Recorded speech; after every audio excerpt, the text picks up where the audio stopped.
Welcome back. Thanks for joining me on my test world as I show off my prototype for hidden walls. This is a base that will show up when you press a switch. So as you can see, it's getting kind of dark, and at nighttime monsters can show up. So if I just flick this switch, I got a nice set of walls protecting me. They're too high, so stuff like zombies and creepers can't get in. Of course spiders can, but yep.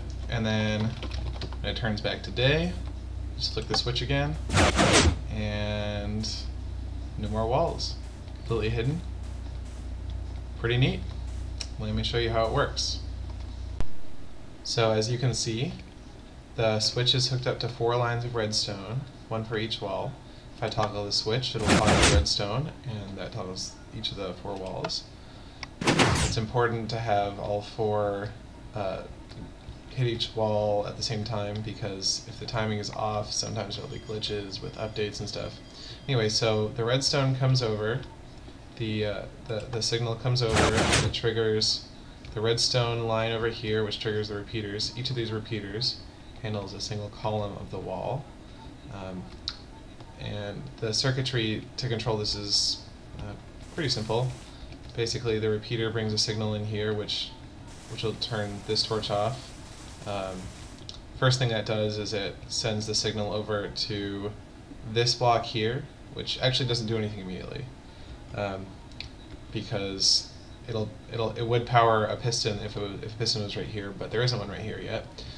But the other thing that toggling this torch does is it'll trigger this line of redstone, and there's actually a torch under here. So that powers the bottom piston. And so it pushes this piston up. I can show you. And then once it's pushed the piston up, this powered block actually does something, and it tells this piston to go up.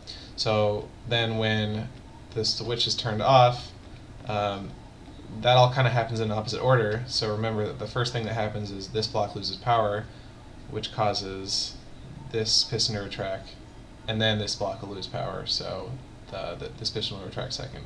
Just a neat trick to get the pistons to retract in the order from which they extended. Yep, that's about it. Thanks for watching.